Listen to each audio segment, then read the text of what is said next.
আরজি কর কি কোনো বিচ্ছিন্ন ঘটনা যে চারটে লোকের মনে হলো আর এই ঘটনা ঘটে গেল? এটা একটা ব্যতিক্রমী ঘটনা, এর আগে ঘটেনি। কামদুনির ঘটনা ঘটেনি, পার্ক স্ট্রিটের ঘটনা ঘটেনি, কাকদ্বীপের বাচ্চা 9-এ পড়া মেয়ে রানু বিশ্বাস একইভাবে অত্যাচারে চালিত হওয়ার পর তাকে খুন হয়ে যেতে হয়েছিল, ঘটেনি। মধ্যমগ্রামের নির্যাতিতাকে পুড়িয়ে মারা হয়েছিল, ঘটেনি।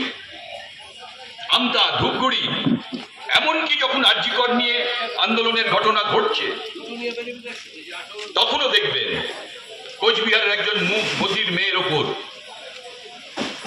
একই ধরনের অত্যাচার হয়েছে। বর্ধমানে একই ঘটনা ঘটেছে। প্রতিদিন খবরের কাগজ খুললে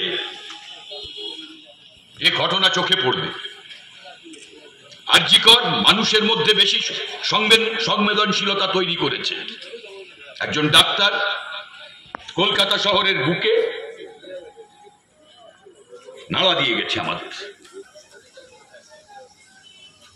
আপনাদের এখানে এই ঘটনা ঘটেছে, ঠিক জায়গাটার নাম আমার এক্ষুনি মনে পড়ছে না। এখানেও একজন ছাত্রী অত্যাচারিত হয়েছে। নাম আমি করতে চাই না, নাম করাটা উচিত না, কিন্তু এই এলাকাতে লেনিন নগরে একই ঘটনা ঘটেছে। ধরুন আজকেই আমি সকালে টেলিভিশন দেখছিলাম, এই ঘটনায় আরজি করের ঘটনায় আপাতত যাকে দোষী সাব্যস্ত করা হয়েছে তিনি একজন সিভিক ভলেন্টিয়ার। নানান প্রশ্ন উঠে গেছে, কেন তিনি পুলিশের গাড়ি ব্যবহার করছেন ইত্যাদি ইত্যাদি। আজকে টেলিভিশনে সকালে কি দেখলেন? একজন সিভিক ভলেন্টিয়ার, যেখানে সিটির মোড়ে প্রতিবাদী আন্দোলন চলছিল, গার্ডরেল দিয়ে ঘেরা, মত্ত অবস্থায় রাত্রিবেলা বাইকে চেপে সে এসে গার্ডরেলে ধাক্কা মেরেছে। পরে জনগণের চাপে তাকে পুলিশ ধরতে বাধ্য হয়েছে। একই ঘটনা। কাদের সিভিক ভলেন্টিয়ার নিয়োগ করেছেন? এই ঘটনা ঘটাতে সাহস পাচ্ছেন কেন তারা? আসলে এই রাজ্যকে যেমন ভাবে চালানো হচ্ছে তাতে অপরাধীরা একটা জিনিস বুঝে গেছে, যে রাজনৈতিক দলের শাসক দলের ছত্র ছায়ায় থাকলে আমি 7 খুন মাফ। আজকে থেকে না, মুখ্যমন্ত্রী মাঝরাতে থানায় ছুটে গেছিলেন অপরাধীদের ছাড়াতে, ভবানীপুর থানায়। আলিপুরে পুলিশকে টেবিলের তলায় লুকোতে হয়েছিল অপরাধীদের দৌড়াতে, তারপর তাদের কড়া সাজা হয়নি। এরা অজস্র ঘটনা। ধরুন যিনি এত কথা বলছেন শাসক দলের হয়ে, সরকারের হয়ে, সারদা কেলেঙ্কারিতে তিনি অভিযুক্ত। সারদা মামলার কারা কারা সুবিধা পেয়েছে আজও তদন্তে বেরোলো? আজও তদন্তে বেরোলো না। একটার পর একটা দুর্নীতি, একটার পর একটা দুর্নীতি। এই সব যা কাগজে আমরা দেখছি।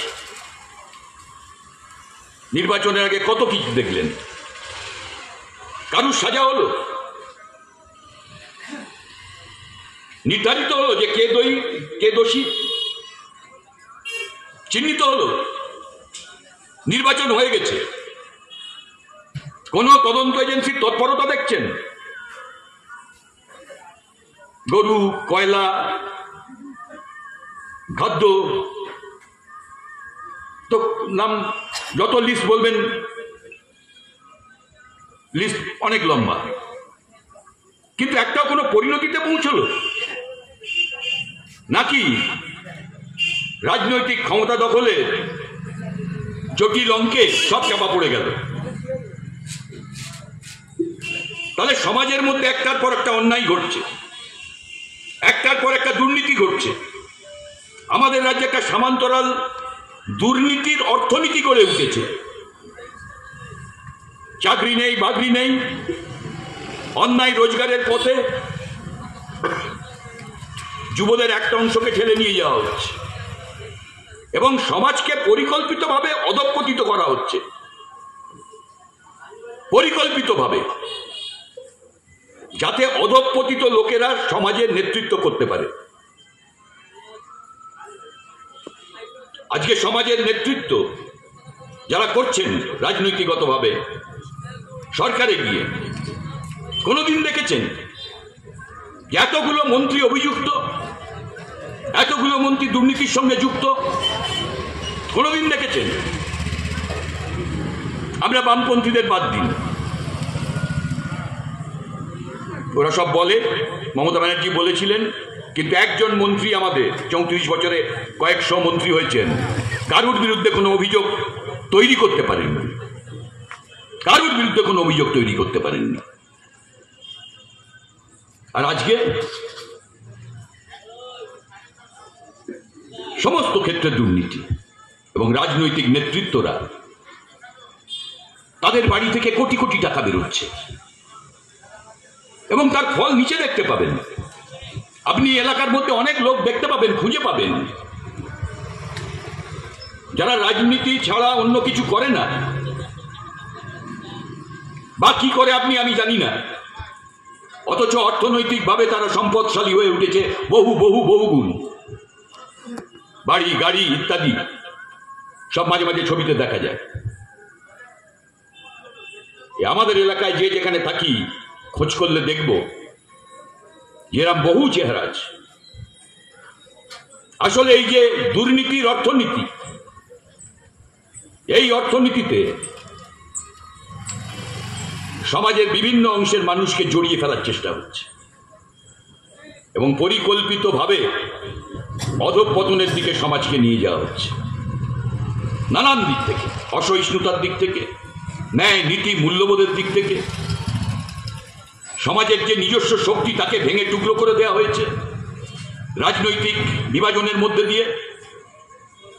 সে সময় শুরু হয়েছিল সিপিআইএম এর সঙ্গে বাড়ির মেয়ের বিয়ে দেবেন না, সিপিআইএম এর সঙ্গে এক চায়ের দোকানে বসবেন না। আমাদের সংস্কৃতিতে তো তা ছিল না, সবাই একসঙ্গে।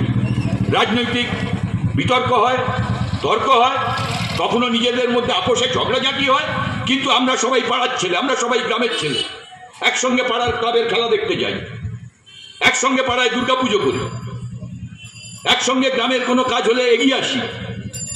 রাজনীতি যে যার বিশ্বাসে চলি না কেন, এই ছিল আমাদের সংস্কৃতি।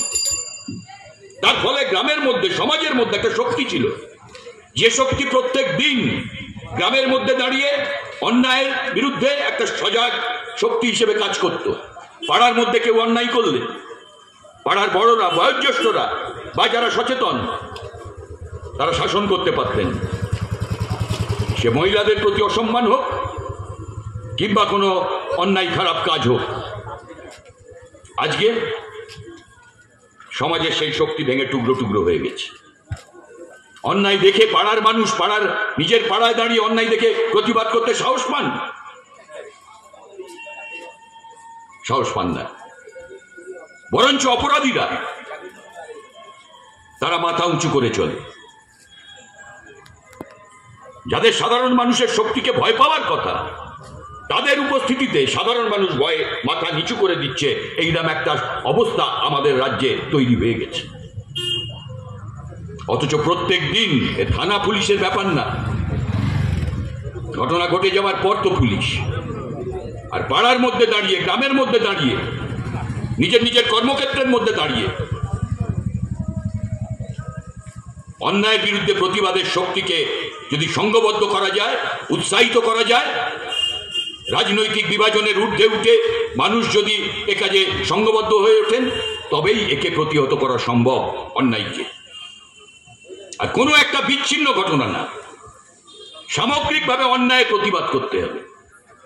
কোনো একটা বিচ্ছিন্ন, কারণ অন্যায় কখনো একটা বিচ্ছিন্ন ঘটনা না, একটা পরম্পরা ধরে একটা অন্যায় হয়ে থাকে, একটা অন্যায় রাজত্ব তৈরি হয়। আমাদের রাজ্য এখন সেই অবস্থায় চলে এসছে, অন্যায়ের রাজত্ব। একে যদি পাল্টানোর জন্য নানান জনের নানান আমাদের চিন্তা আছে, ভাবনা আছে, রাজনৈতিক অবস্থান আছে, কিন্তু আজকে সমাজের অভ্যন্তরে তাগিদ অনুভূত হয়েছে। তা না হলে আমরা কেউ নিরাপদে থাকতে পারবো না, শান্তিতে থাকতে পারবো না, সুস্থ হয়ে থাকতে পারবো না।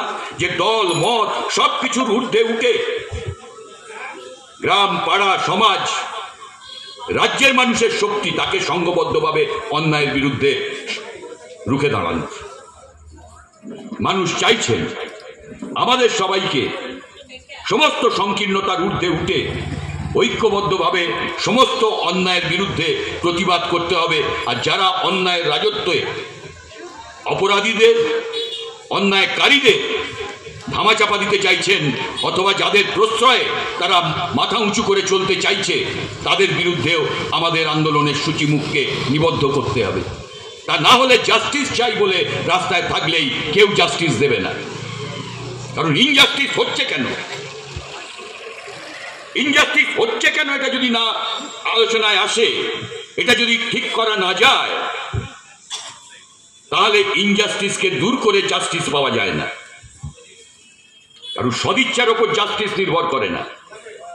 আসলে যে শক্তির কারণে, যে রাজনৈতিক সামাজিক ব্যবস্থার কারণে প্রতিদিন অন্যায় হচ্ছে, সেই ব্যবস্থার বিরুদ্ধে মানুষকে সংঘবদ্ধ করে এগিয়ে যাওয়ার পথই হচ্ছে আমাদের তিলোত্তমা হোক, কামদুনি হোক, মধ্যমগ্রাম হোক, কিংবা আরও বরুণ বিশ্বাস হোক, এইরাম হাজারো অন্যায়ের শিকার যারা প্রাণ দিতে হয়েছে এই অন্যায়কারীদের হাতে, তাদের স্মরণ করা এবং তাদের হয়ে সুবিচার ছিনিয়ে আনা, সেই কাজে আজকে এইটা খুব জরুরি যে ঐক্যবদ্ধ হওয়া এবং ঐক্যবদ্ধভাবে যে ব্যবস্থা এই ইনজাস্টিসের রাজত্ব তৈরি করেছে তার বিরুদ্ধে আন্দোলন সংগ্রামকে পরিচালিত করা। এইটা হচ্ছে আজকের দিনের সবথেকে জরুরি কাজ। মতের তফাৎ থাকবে, কেউ কোনো রাজনৈতিক দলের সমর্থক হতে পারেন, থাকবেন, কিন্তু কতগুলো সাদা মাটা অন্যায়ের বিরুদ্ধে, সাদা চোখে যে অন্যায়কে বোঝা যায়, তার বিরুদ্ধে সবাইকে একজোট হতে হবে। এই আবেদন রেখে আপনাদের সবাইকে নমস্কার, অভিনন্দন জানিয়ে আমি আমার কথা শেষ করছি।